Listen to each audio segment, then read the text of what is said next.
question is, how can you talk about how sex is a form of worship in marriage, and how that can be repaired after trust has been broken? That is such a great That's question. a real good question. And it is absolutely an act of worship. Yes, it is. So when God created us, right, he created us and he created us, to worship, right? We were created to worship. We were created to honor God. And our marriage is to be a replication of who God, the image of God, who God is, right? So in that, like, there were 3 different purposes that God created for us to be able to do in marriage, right? One was to make sure that we were having unity. One was for intimacy. One was also for us to reproduce, right? To what did it call? I'm trying to remember.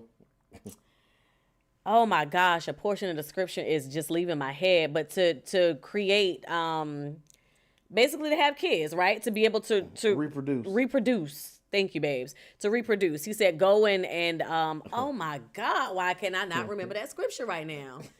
Jesus.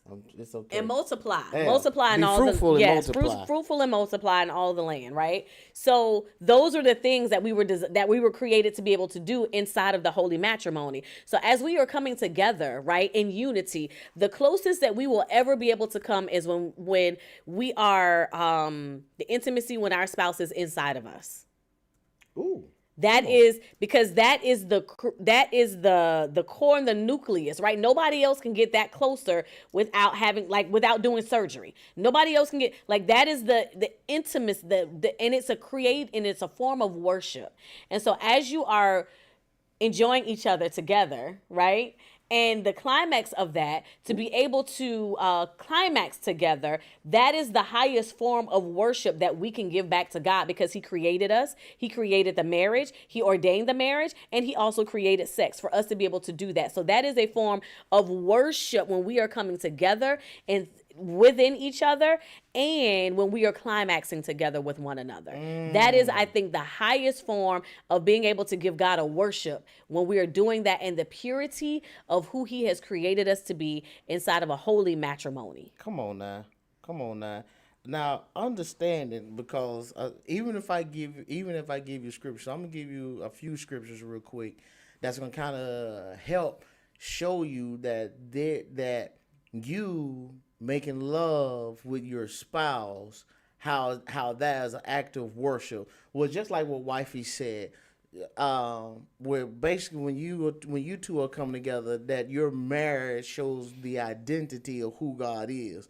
But when you also look at marriage, you also show the relationship that God has with the church. So that's why when you see where it says, they that worship me must worship me in spirit and in truth. See, a lot of times, I'm not going to dive into that, but that is that form of intimacy. Why? Because as you just saw with Solomon, in the Songs of Solomon, on how that was the secret place. When you look at Psalms, what David was talking about, he says, in the secret place of the Most High God.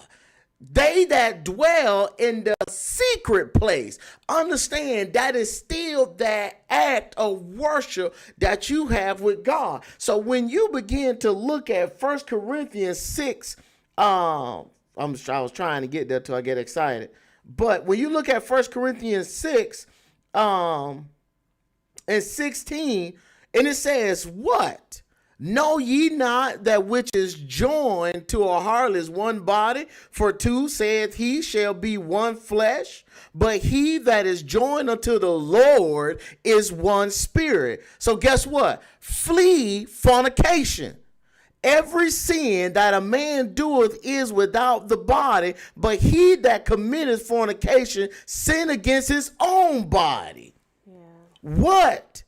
Know ye not that your body is the temple of the Holy Ghost, which is in you, which ye have of God, and ye are not your own, for ye are bought with a price. Therefore, glorify God in your bodies and in your spirit, which are God. Hear me. He says to do what? Flee fornication, meaning anything outside of what has been, of what God has, anything outside of covenant.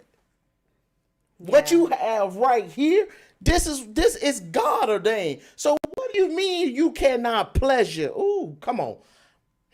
So I'm just saying, just a few, just a few, because even when you look at Hebrews 13:4, the marriage bedroom is pure and holy. The marriage bed is pure and holy. Yeah. So, however, married couples, however you want to enjoy one another, it's pure and holy. Hello, isn't that what he said? They that worship me must worship me in what? Spirit and in truth. Spirit and in truth. Yeah. And I think every act of every creature, everything that God has ever created, right? It's created to be able to procreate. Now, I understand that there are some people who are unable to procreate, right? For whatever reasons, right? They, have miscarried. They haven't had to have a successful pregnancy. And my heart goes out to you, right? There are some people I understand that are in those type of situations, but know that when God created us, he created us. And then when he created us to be able to have marriage, when he created that union for us, it was for us to be able to procreate, right? For us to be able to come together in union, for us to be able to come together as one, for us to be able to, and then in scripture, it even tells us in Genesis, I had to go back and find it, right? It was almost a command, I want to say, that he gave both Adam and Eve, right? When he created them, he then blessed them. So he blessed them, and then he told them, go be fruitful and multiply and fill the earth and subdue it. Yeah. Right? There were often times where not only to just subdue it and then have dominion over the fish, over the sea, and of the birds of the heavens, and over every living thing that moves on the earth. So then he gave them the command to be able to go and to do this. So the reason why the having, relations with your spouse is of the highest form of worship is because now we are doing exactly what God created us to do in that process. Right. So it is a form of worship. It is a form of praise to him because we are utilizing our bodies in the way that he created it to be. And we are doing the things that you can't get any more unified coming together as one. You cannot do that. You cannot come as one and be as one without being able to go through that process of consummating like that marriage and coming into one another. Right. Like that is the form of worship. And he created us to procreate. He created us to be able to honor him with our bodies. Mm-hmm. Right. So us coming together and honoring each other, our spouses, our husband and our wife, we are honoring each other with our bodies. We are giving up of ourselves to one another. Right. That is the highest form of being able to come together in unity.